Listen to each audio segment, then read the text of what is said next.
Biscuit Club.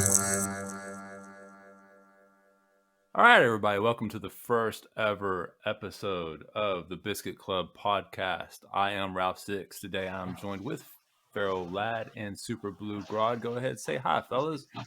Hello. Howdy. And seeing as this is the first ever episode, we thought we would start by talking about the first appearance of some of our favorite characters. And Blue, did you want to start off? Who you got? I've got, of course, Elongated Man. First pin Flash 112. Yeah. Good old Ralph Disney. That's my namesake.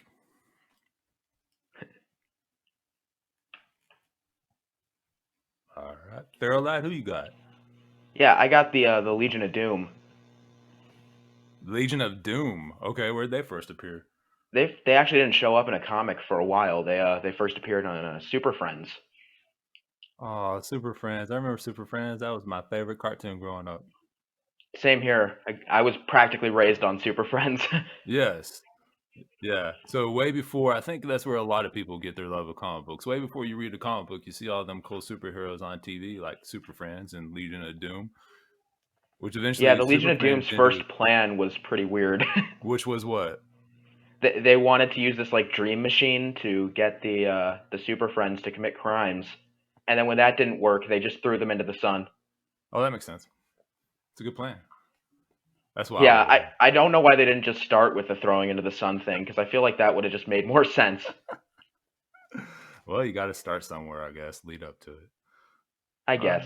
All right. So, well, my favorite superhero is Batman, which I think a lot of people's favorite superhero is Batman, and I think anybody listening to our podcast today is going to know that the first appearance of Batman was in Detective Comics number 27. Appeared on the cover. Had a little thing with Gordon going on. Found out he was Bruce Wayne at the very end, and a shocking twist. I love that that's like the big plot twist at the end. Yes, it's Bruce Wayne, but no one saw it coming, given those two characters appearing being the only. Oh yeah, totally. In the story. But who I really wanted to talk about today was Ted Kord, the original Ted. Blue Beetle. Not the original Blue Beetle, that was Dan Garrett, but my original Blue Beetle, who actually was not a DC Comics character. He started out back with Charlton way back in 1966. He really is that old. It wasn't until the mid 80s, 1985, that he made his first DC appearance in Crisis on Infinite Earths series. And then got his own comic book in June 86 in Blue Beetle #1. Interesting tidbit for y'all. If y'all remember in Crisis on Infinite Earths, Ted Kord is grabbed by one of the shadow characters that the anti-monitor controls. Grabs him. Something happens. The shadow creature is hurt, destroyed, because Garrett had the Scarab that he didn't know how it works.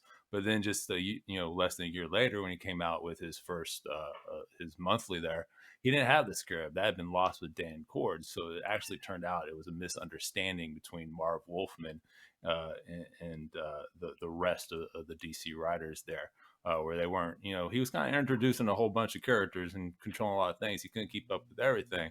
So, yeah, he didn't know that Ted Kord wasn't going to have the Scarab. So, you're welcome. He was in Legends too, right? Yeah, but Legends was later. Legends was like 86. Yeah, that was like the next big crossover between. That's when I got introduced to Ted. I really liked him in that. Yeah. Yeah, and then, of course, Legends led into Keith Giffen and J.M. DeMatteis's Justice League, which became Justice League International, which I think is where most people really fell in love with Ted Kord and his relationship with Booster Gold. Yeah. Well, that's it. That's our first appearances. So what else y'all want to talk about, guys? Well, I heard earlier we were talking about maybe doing some Stargirl stuff. Stargirl. So Stargirl. I haven't seen it, so no spoilers. Oh my goodness. Why have you not seen it? I'm behind, okay? Why? To be honest, I just kind of haven't gotten around to it. I really want to watch it, though. So I think we're going to have to talk about priorities. Okay, yeah. Definitely. So Stargirl Look, I premiered was last watching Monday. Harley yesterday. Do what? I was watching Harley yesterday. Harley the cartoon? Yeah. I have not seen the most recent episode yet. That will be done. I wait for Okay, my so now wife we're on in that kind of a weird situation here. I'm like halfway through that episode right now. the It's a pretty current good episode. one. I understand she goes to Apocalypse. Did I get that right? Yeah. Darkseid has like the briefest of appearances. Interesting. So I'll definitely be checking that out. That's not a spoiler. It's heavily implied that was going to happen. Yeah, well, I knew it, and I haven't seen the episode yet, so it can't really. Yeah. Be so, yeah. So, but Stargirl premiered last Monday, and you really, really need to see it because it is very, very good. Well, now I'm going to check it out. Yeah. What'd you think of it, Grod? It was great. I think it was a great setup. Yeah. We're also on DC Universe. Recently, been reading in the book club Epics. We've been reading the short-lived Jeff Johns series, which actually introduced Stargirl Courtney back in the day. Pretty short series, only 14 issues, but the series, which was also developed by Jeff Johns, of course, draws heavily from that. So you see a lot of the same elements with her stepdad, Pat Dugan, and just kind of her personality and that kind of stuff. But what's different from the comic book is that they're introducing the Justice Society of America pretty heavily. And it was really cool seeing the Justice Society displayed on TV in a big budget production, especially with some of their villains like Solomon. Yeah, I believe the Arrowverse tried to introduce the JSA. Yeah, but yeah. First of all, not a huge fan of the Arrowverse. Second of all, if you go back to like Smallville and that kind of stuff, well, they did it. Yeah, they did it first. Yeah, it's there, but it's not really the same characters. It's not done right. That's true. So this is the first, to me, real appearance of them. Yeah, and big budget too. I mean, this series was developed really for DC Universe, and CW just kind of stole it from them. That's a lie. Don't quote me on that. They didn't really steal it because it's the same company. But I do wish it was a DC Universe exclusive. But I'm also glad that more people are getting eyes on it. But here's the problem: I think CW, with them getting Swamp Thing and Stargirl, I think their audience might get a little spoiled on what they come to expect from superhero shows. What do y'all think? I mean, I think that's definitely a possibility. I mean, like you said, it's always great to see the JSA show up every once in a while. I just read Golden Age today, so now I'm going to watch Stargirl later. There But you go. Good day. basically, I do agree with what you're saying about the CW, too. I feel like the quality of shows like The Flash has gone down recently, but now they're getting all this stuff like Swamp Thing and Stargirl, and so they might not watch The Flash as much anymore because maybe it just can't keep up, ironically. Yeah, it's just not the same. And really, The Flash was the only one I ever watched on a regular basis. Actually, that's not true. I watched Legends, but to me, Legends is something completely different. That's just Yeah, it's no secret to everyone on the forums that I'm not really a huge fan of The Flash anymore. Yeah, I gave up a while ago. I don't even know Yeah, what's season going 5 on. just lost me. Yeah, in Legends, I don't really watch any of the Arrowverse anymore. But that's just kind of what I do. I will watch a show. Yeah, for I a just long watched time. Flash, tuned in for the crossovers. That's exactly. I watched Crisis, and that was it. And that was enough. And I'll be back next time there's a crossover. I was watching Batwoman for a minute, which we also got some news about Batwoman That's week, pretty crazy. where Ruby Rose will no longer be Batwoman next season. She has decided to leave the production, and there's all kinds of rumors out there why. What have y'all read? I'm more interested in who's going to replace her because recasting in the Arrowverse is kind of tricky because Batwoman showed up for the previous 2 crossovers and now they're going to have to deal with, the fact that it's a different person. Right. I will say this though, Hush just got introduced with the whole plastic surgery angle. So I'm just saying they could pull some comic book logic like that. Yeah, and that's what I was going to wonder is like, are they just going to replace her and just not say anything, just assume audiences will know hey, this is the same character, or will it be somehow plot driven where this person actually looks different? So I guess time remains to be seen. I don't really know a lot of actresses' names. There's been a lot of names that have popped up to replace them. Most of them with similar looks to Ruby Rose. The only one I was actually even a little bit familiar with was the actress who currently stars in was it Boston Nine? What's that show? You know what I'm talking about? Sorry, I couldn't hear that. Uh oh. Yeah. So my whole thing with Batwoman recasting is it. I'm not opposed to it. No, I'm not either. Especially if Ruby Rose is no longer interested in doing it. There's no reason for her to stay there.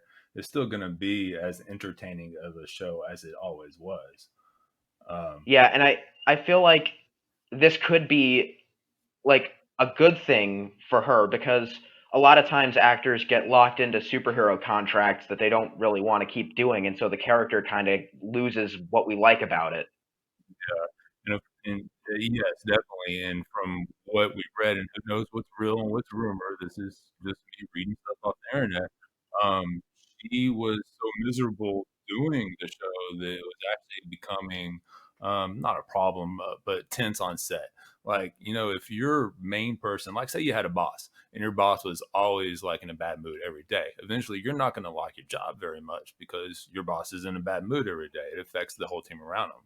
So I figure if your star is the same way, eventually, it's going to be a drag going to work. And you don't want that when you're working on something that's supposed to be superhero? hmm One of the names I heard being thrown around for the recast is you guys seen Krypton? I'm familiar with the show. I saw the first few episodes on DC Universe. Yeah, the actress who played Nissa Vex is in the running for Batwoman. She was in running. I know she put her name out there now, right? Yeah, that was really recently, and I don't know if there's any executives behind it or anything, but I could see it. Yeah, I could too from the pictures I saw, and I'm okay with them getting someone. There's been some talk. Well, maybe they should get someone who doesn't exactly look like Ruby Rose, which is fine. They can cast whoever they want, but to Totally. me, Ruby Rose looked like Batwoman. So if they're going to look for someone who looks like Batwoman, she's going to have kind of a similar vibe. Yeah, very true. So, I feel like I'm talking a lot, so I'm kind of worried if I'm no, talking no, too keep much. talking. I promise I'm hogging the conversation because that's what I do. That's kind of our whole deal, Biscuit Club. We kind of dominate the conversation. That's what we do. We are the Biscuit Club. Speaking of which, the Biscuit Club, for those who are wondering, started on DC Universe in a game. I don't even know what it's called, Mafia. Run Yeah, Blade XOXO. Shout out. who recently just returned. Yes, I saw her on there recently, so we could have another game coming within the next several weeks. Is Great what to have you back, Blade. but we kind of just Emerald Knight 123 was really the first lynch mob member. We're not a DC Universe, so I can say lynch mob.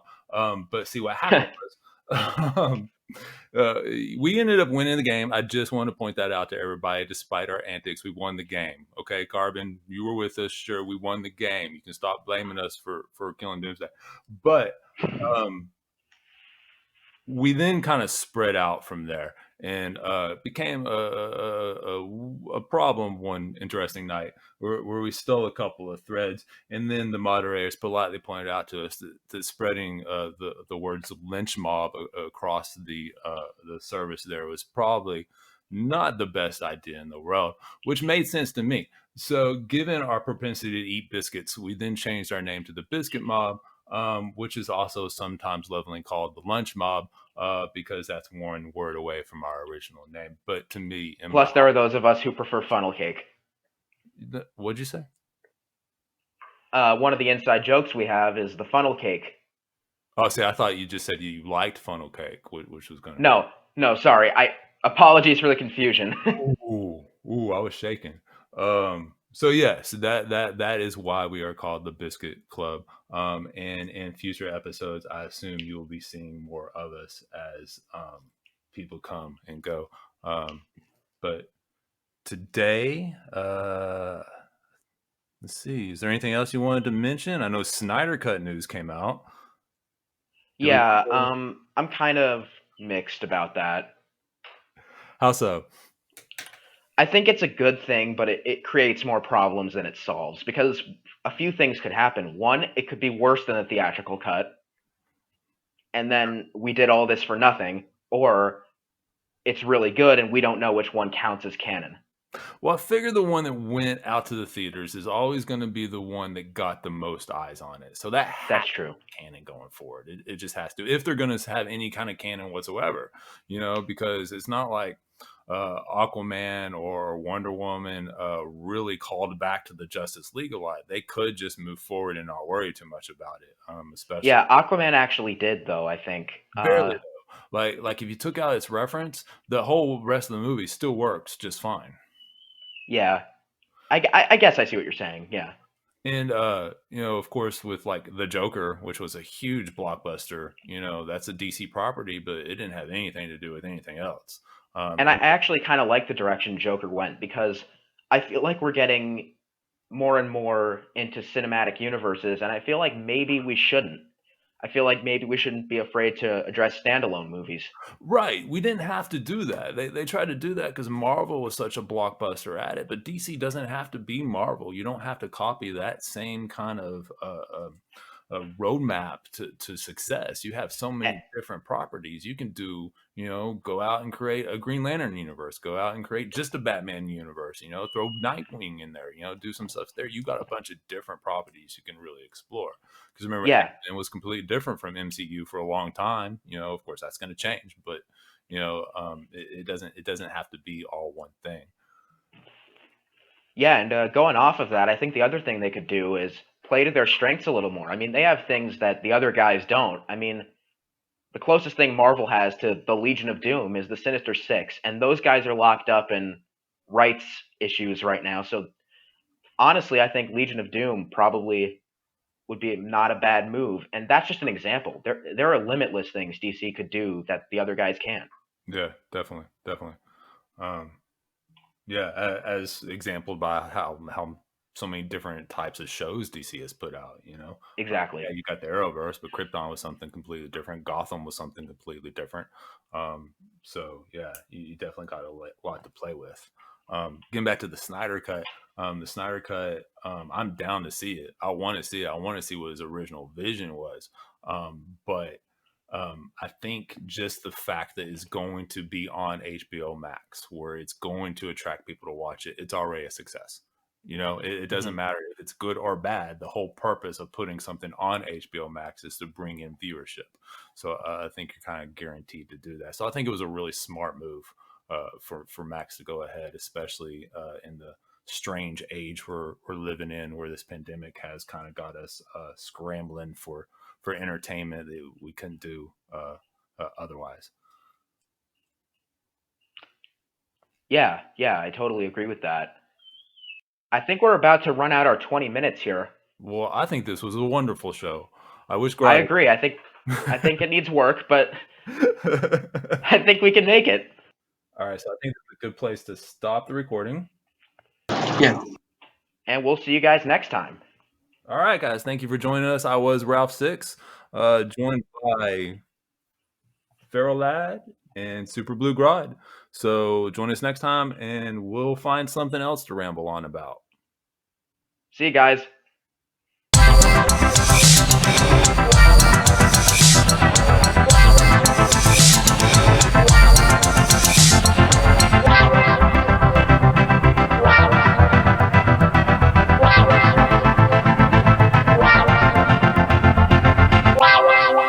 Biscuit Club.